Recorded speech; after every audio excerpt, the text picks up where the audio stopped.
Hey there, Adam here. Today I wanted to talk about why I use Obsidian as my personal knowledge management system and why you should consider it as well.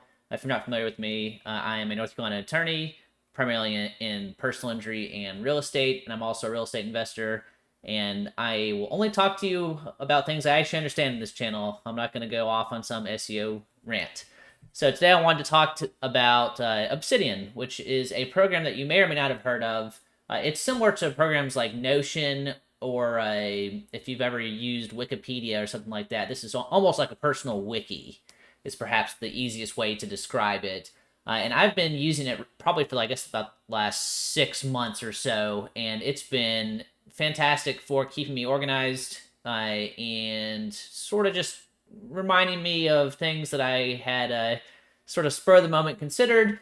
I can make a little note about it, remember it, and a lot of people describe it as a second brain, basically meaning that they can compile information in there and keep track of it, and eventually down the line, they may want to get back to it. And I don't know about you guys, but I have a notoriously bad memory, so if I don't write it down, it may as well, most of the time, have never even happened at all. So I'm going to go ahead and sort of switch in briefly to the program to show you what it looks like, just real quickly.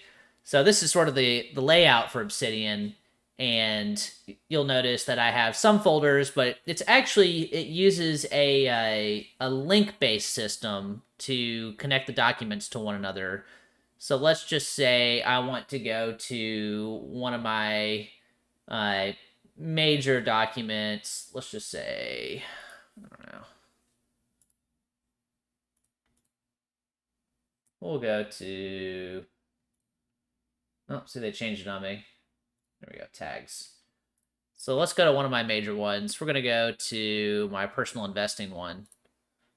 So this is my personal investing page, and you see this is actually, it's more of a links to other types of documents. So for instance, I have some websites, I have some long-term rental properties, and then some ideas on brick-and-mortar businesses that I'm considering getting into, including laundromats, car washes, self-storage. So, if you want to go to something like websites, here's some of the websites I have.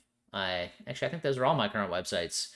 So by all means, go ahead and click. I actually think Livestream Guides is actually down now. I have discontinued that project. All right, so it's basically text files. So it's markdown text files that are infinitely connected. So let's just say let's go back to my first page, and let's just say I wanted to link from this website's page to this page about the Symphony.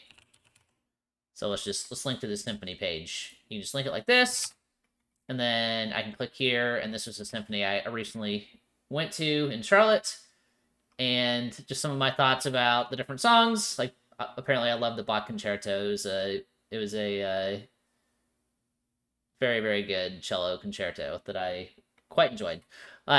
So you can basically keep yourself organized and remind yourself of things that you thought were important. Like, for example, something that I've really took to heart before making this YouTube channel is what I call about making content about what you love.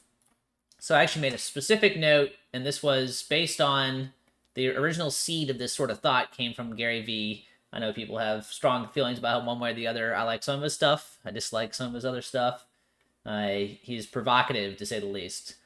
So this was something that I thought was pretty important, is that you make content about things you enjoy, and things that you enjoy you probably understand. So, that's one of my core philosophies, is to only make videos about things that I understand. But you can see that I've linked it to other core principles and concepts within my Obsidian program. So, for example, this was specifically related to me to YouTube, and then I have some random notes about YouTube. So, it's just a very convenient way to link things together. It's instantaneous, as you can tell, to switch pages. I also keep notes about people. So, for example, Mr. Beachum here, I have some electrical issues in my house. I don't know. Let me go back to this. I don't know if you noticed the lighting in my house is a little weird looking at the moment. I had some issues with my electricity recently when the power went off. There was a power surge when some trees fell on the power line and knocked out one of my overhead lights. So my lighting looks a little goofy at the moment. But uh, regardless, this was an electrician I reached out to. I got his phone number. I got the person who recommended it to me. He said he'd be interested in doing it. And now I have him tagged as a person. So if I'm looking, one of my friends is looking for an electrician in the future, I can just type in, I can just go and type in like up here, electrician, and then you're going to see every note where I mention electrician. So for example, I mentioned it here on Mr. Broadhurst's page because I remember I asked him whether or not he had an electrician that I may want to reach out to.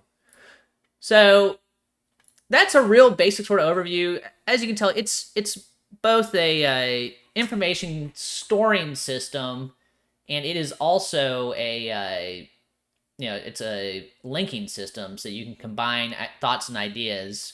And actually, I know what I forgot to show you that you guys will probably find pretty interesting. So this is the graph view. So this is pretty cool. Look at this. So this shows you some of your clusters. So the ones that are like out here, that literature. So this is a blog post I wrote for my personal injury law firm. These are not connected to any other ideas. So you can sort of see, what you reference and link to more than other things. Like, this one in the middle, it was some sort of a daily blog post. I'm not going to go to that. It's basically my journal. But like this one's my personal investing. You can see I've linked to this blog post from, 8 or 9 different locations, which some of these like brick and mortar is an investment. And I linked this one a similar number of times. So you can see where your ideas actually cluster based on, the amount of things that link to one another and how close they are to one another. So it's pretty fascinating to, once you get enough notes inside your system, to really just take a look at that and sort of see what you spend the most of your time thinking and writing about. And as you can tell, I also do sort of a daily, not quite daily, but a journal type thing. And I will link from my journal posts to other posts because, that's sort of what I'm thinking about that day or considering.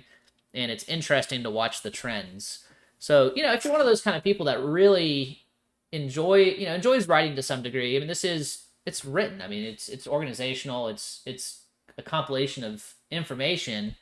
But if you enjoy this sort of organization and getting sort of a better idea as to your patterns of thinking, and you're willing to sort of stick with the system, I'd highly recommend checking out Obsidian. I actually have a small YouTube channel that I have some Obsidian tutorials on, which is another one of my funny little projects that I've worked on. But anyway, I'll link to that in the description of this video in case you're want to look at that some more, because I really am pretty passionate about it. It's sort of fun. Like one of the ones I'm doing right now is I'm reading a Project Hail Mary, so it can track the names of the books, and you can tag them, and it's just very organized. And you're not going to remember why you liked a book unless you write it down. Unless you just have a much better memory than I do. But I probably read Harry Potter 5 or 6 times as a kid, and I still couldn't tell you half the things from those books anymore. So I hope that this was interesting. I do think it's useful for business people as well. I especially like it for organizing people. I use it a good, I've started using it for that, especially as I needed to pick up some new contractors for some projects here. So that's sort of been an ongoing need, but it's just starting to ramp up basically. So it's useful for that function. And it's also just useful for organizing thoughts. And I also do phone calls in here. So for example, if I wanted to do a phone call, I have a hotkey, and I just type in the name of the person I'm talking to, and then it's going to have the name, the date, and then what it's about YouTube. And then, the context of the conversation, and then it's just saved right here. For my client-specific ones, obviously, I export them all out and delete them because I don't want to have client names sort of floating around in the ether. All right, well, I hope that this was interesting to you. I hope this was useful. If you want to have if you want me to talk more and in more depth about how I use this system, obviously I had some other tag groups that we didn't get into, such as the templates and whatnot. But if you found all this useful, let me know. I'd be happy to talk about it some more because it has been a game changer to me in some degree. And I've been using it to organize sort of my path forward for this YouTube channel and some of my future real estate projects. All right, thanks for watching. Bye.